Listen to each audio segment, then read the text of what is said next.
Viva Maria! Viva! So salamat kayo mga igsoon sa inyong pagtungha karon sa atong pagsaulog santos nga misa nga din atong ipasidunggan atong mahal nga inahan. Now aron nga ma-appreciate nato nitong gibuhat mga igsoon, mangutana sa ko aritas atong tawhanong kasinatian. Nakasulay mo ga birthday mo sa inyong nanay? Jutayra, nga birthday sa ilang nanay. Nakasulay mo? Oo. Sa pag-birthday niya yung nanay, nalipay mo? Nalipay. Nganong nalipay man mo? Kaya maghumba naman. Hi. Oh. Anong nalipay man ta? Pag-birthday yung nanay, inyong gipasalamatan inyong nanay? Adios. Unsa ba inyong gipasalamatan sa inyong nanay? Ningon mo nga, Nanay, salamat kay nanay ha, nga nisugot jud kang ipakatawo jud ko pinaagi nimo. Ningon mo anak? Wala mo na neron. Oh, so unsa dato gikalipayan do di ay kay mo palit na bug spaghetti. Si awa sa. Oo. Now, mga igsoon, sa matag sa ulog natong birthday, ato gyuning ibalik nato no kay karong panahon na dagang mag-birthday ron ug wala hikay imo inong happy birthday wa man ko ga birthday mo ba wa day ka gipakatawo kay ato pagsabot mangulog dag birthday kaon ra manggod humba ra di ba kabalo mga igsoon para gud lang magkuanta kana sana kana magsaulog bitatag sana foundation day or Founders Day, na may kag Foundation Day, tukol, ganang pagkatukod sa usa ka institution, mamanayang birthday, ngano man tang ato na sa ulogon, kay aron paghandom sa tumong purpose, why this institution had been established, di ba? Maupod ta, unta, mo ni siya, birthday, mamalandong po ta, the purpose and reason of existence. Nganong kamo og ako, gipakatao pa ni ining kalibutana. Mao pud ta mag-birthday ta sa atong nanay, ato pong birthdayan pasalamatan unsa may tumong nga gipakatao inyong nanay. Kay mo na siya ang instrumento nga pinaagi sa inyong nanay, kamo ug ako malingaw gipakatao ning kalibutan nga malingaw kaayo ta og marites, dili ba? Lain mo magtinawan nako. O mo man na, oo. Nga ang purpose dahil sa atong ginikanan, aron kamo og ako ipakatawo. Maupod, ang atong mahal nga inahan ang Birhen Maria, siya giandam sa Dios. Giandam sa Dios.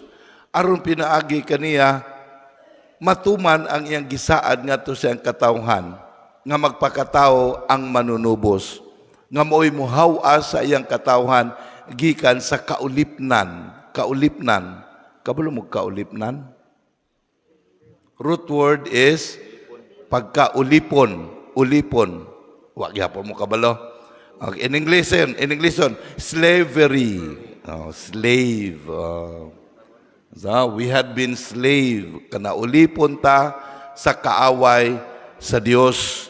Nya timaan na naulipon ta sa kaaway sa Dios, kanang nagpabilin panato ang iyang sayop ug bakak nga pagtulunan nga mo'y atong gituuhan nga maoy insakto. Nakapaluto ba nato og maayo ba? Na mo nang tungod kay nagbuhat man tag mga sayop ug dili insakto nga mga buhat, mo na ang resulta ani mga igsoon is misery. Kalisdanan, kagulanan, kapaitan. That is the product. Nawala ang kadagaya sa atong kinabuhi, nawala ang atong mga kadasig ug mga kaikag, no? Daghang kitag mga kuan, mga kabalaka ingon ni ana. Mabitan ang mga igsoon mi ani atong Ginoong Jesucristo aron ibalik ta sa kamatuoran panghinaot nga mobalik atong kadagaya sa atong pagkinabuhi sa kalibutan aron nga pinaagi niini makakinabuhi unta kita nga magbatinud-anon sa purpose and reason why you and me gibuhat sa iyang larawan. Nga ang tao gibuhat sa iyang larawan. nga aron di ay pinaagi sa iyang gibuhat nga tao nga iyang larawan, mailhan siya sa iyang Dios. Mobitan ng mga igsoon, ang product sa pagtuo nato is humility, pagpaubos. Kay kung dili mawala nato ang virtue sa humility, mailisan gali na og garbo, munang ang atong i-develop sa atong kinabuhi, kita maoy makit-an. Kita maoy makit-an. Kita maoy mailhan. Nya, akong balik-balikon guni mga igsoon, no? Hagit gyud ni nato sa atong panahon karon kay ingon niini kakapanghingusog ang kaaway sa Dios nga ipasalaag tapag usab. Mabitaw na sa pagsaulog nato karon sa adlaw nga natawhan sa atong mahal nga inahan ang Birhen Maria. Kita gipa dala nga to sa pagpaamgo kay ato man sa inahan, kita iyang mga anak, unsa man siyang klase sa pagkainahan. Nauna, ginaingon nga siya mo ang bagong Eva. Kinsa man si Eva sa kasaysayan sa tao. Di ba mao ang atong unang inahan? Aron pinaagi sa mao nga unang inahan, mulapnag ang kaliwat sa tao nga magpaila ug magpadayag sa iyahang magbubuhat. Magpaila ug magpadayag sa tuburan sa kinabuhi nga mao ang Dios. Unya kay ang atong mahal nga inaha, ang atong unang inahan si Eva napukan man sa kaaway sa Dios. Munang naingon ta na panunod nato ang salang panulundon. Apan karon mga igsoon, kitang mga binunyagan sa ato ang pagkahiusa, pagdawat nato sa atong Ginoong Hesus, kinsa man ni atong Ginoong Hesus, mao ni ang anak sa inahan nga atong gisaulog karon, si Maria. Nga diin sa pagkayusa nato sa iyang anak, Ginoong Hesus, kita gipakatawo pag usab. Mao nga si Maria, nga atong gisaulugan karon nga birthday, mao ang inahan sa bag-ong katawhan sa Dios. Munang gipahinumduman ta nga kita dayang mga Kristiyanos, nahilakip na ta sa bag-ong katawhan sa Dios. Unsa man ning bag-ong katawhan sa Dios? Mao ni ang katawhan nga nahibalik ngadto sa kiliran sa iyahang Dios nga gipatawag og atong amahan mga igsoon. Mobitan nang nani sa bunyag, klaro ba kay ni sa bunyag? Balik laguta sa atong bunyag. Humanta bubuhi og tubig atong ulo, seremonyas, ritual, pagpasabot nato nga pagbubo og tubig sa atong ulo, gihinluan ta sa salang panulundon. O, nya human ana, nahinlo na ta, unsay sunod nga gibutang nato. Adjust. Sige ra mo pabunyaga, sige ra mo pangugos, wa mo kabalo. Munan ne ron. Nya kaila pa mo siyang gipangugos. Munan ne. Unsay sunod ana? Di ba gidihugan ang atong ulo og lana, santa lana, krisim, ulyom sa ato pagipasabtan nga kitang mga binunyagan sa ngalan ni Kristo, mga katawhan ta nga dinihugan. Nya unsa man ang anointed. Ngato pa, umikang gi-anoint na ta, gipanag-iya ta sa Dios, nahiusa ta sa Dios, nahiusa ta sa iyang balaang katawhan. Mabitan ang mga igsoon diya sa bunyag, nahibalik ang atong tinuod nga dignidad sa atong pagkatao. Mabitan ka ng bunyag, pag-abot diya na sa pagdiog sa ulyom, gipahinumduman ta, gikoreksyonan ta, kaya labi na karong panahon na, ang pananaw ra ba karon kadaghanan nga ang dignidad nato naa sa unsa kadaghanon ang gihuptan nato nga bahandi ni ining kalibutan na magisgot ag bahandi, di lang ta magisgot og house and lot butang sa atong bongbong, balo mo ng lapida ang giingon.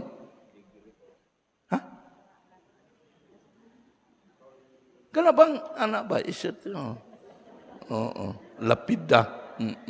Nga malipay kuno kay nakagraduate, niwa po'y nakatunan. Kaya ang giapas lapida raman. Kay mo man ato giingon kay naa diha ato ang dignidad. Wrong. Kani mga igsuon mao na ang pagpasalaag nato, iyan na sayawa Kaya aron nga ang atong image mo ato ang mapakita. Diya sa bunyag pinagi ni Kristo may suon ang tinuod natong dignidad naa sa atong pagkaanak sa Dios nga walay bahandi ni ining kalibutana nga makatumbas ni ini. Wala. Kay ang Dios unsa may matumbasan ba ng Dios o mga butang ning kalibutana? Dili, siya mo'y tag-iya sa tanan. Nakita yung mga anak kay atong kinabuhi gikan man niya, mo na ang atong dignidad. Mo na ang kinahanglan mga igsuon nga mubalik ta sa atong kinabuhi sa pagtuo. Kay karong panahon na mason, grabe kaayo ang pagpasalaag nato sa yawa nga diing gigamit ang ato ang intelektos, atong mind. Nga kita ra po'y mo pasalaag nato, back to faith ta. Mabita tong sa tong adlaw, na ako'y suod nako di sa atong parokya, Gakuyog Mindua, nag-istoryahan namin sa atong panos kinabuhi ba. Yan ko nga, ang insakto mong kiduntaan ni nga, ang atong mind, atong reason, will serve the faith. Mo'y mo pasabot ba sa atong gituuhan ba? Di ko naman tayo sa Latin, sa Latin, nga dictum, nag-ingon, fides querens intellectum. No? Unsay gipasabot ana? Faith seeking understanding. Pagtuo nga nangita og pagpanabot. Kay mo man ay una mga igsuon. Tuduan ta sa doktrina sa pagtuo. Nya ato na nang tuuhan ang mga doktrina. Para God kita anak sa Dios. Naunsa ko ta pagkaanak ka sa Dios? So mo nang ang atong intelektos mo na nasa mo pasabot na to. Kung mituo ta nga ang atong kinabuhi gikan sa Dios, mo na nahimutang lalang sa Dios. Unya ang influencing ang atong mga tawhanon nga ginikanan. Mao bitaw na nga diha sa atong pagkayusa sa atong Ginoong Hesus gipahinumduman gyud ta kayo ani. Nga muna gyud sa atong first reading, sa atong ebanghelyo ron at the end sa last part, no? Sa last part nga giingon sa ebanghelyo, tawgon siya og Hesus kayang luwason niyang katawhan. Nga tawgon siya Emmanuel. Ang siya gipasabot sa Emmanuel, ang Dios ania kanato. Atong tuuhan na mga igsuon nga ang Dios niya nato sa unsa pagkaunsaa ang kinabuhi nato. Kumiyuta ang Dios mo tag-iya sa atong kinabuhi, tuburan sa atong kinabuhi, siya ang gahatag o kinabuhi sa atong lawas, nan ang Dios ani adi ay nato. Mo bitaw na nga ang atong pagtuo hulmaon ni siya, i-form asa man nato hulmaon di na sa pagtulon ani Kristo. Ngano mang hulmaon kay nakapanunod man ta sa salang panulundon. Sayop nga pagpanabot pananaw nga walay Dios nato, dili Dios ang gabuhi nato. Kung atong kinabuhi wala gikan sa Dios, kay ngano nahulma rata in a life form sa evolution sa single atom. Mayang buntag. Mao ni ang gipalapnag gyud nga pagtulunan mga igsoon. That's why balik ta sa atong pagtuo nya kani pagtuuha karon nga ato nga ipaamgo mga igsoon nga kamo ako. Kita day mga Kristiyanos sa ato pagkahiusa ni Kristo, kita mao ang bag-ong katawhan sa Dios, ubos sa pagpangama sa bag-ong Eva, ang atong mahinan ang Birhen Maria, aron ta pinaagi ning pag-amguha, dini magpadayon ta, maningkamot ta, nga puy-an nato ang atong dignidad sa ato ang pagkaanak sa Dios by continually forming ourselves sa mga values o prinsipyo nga gitudlo kanato sa atong Ginoong Hesus panghinaot nga nining mao nga paningkamot may usa kita kanunay sa atong Ginoong Hesus dito sa iyang Pinoy-anan uban sa atong langitnong Amahan. Amen.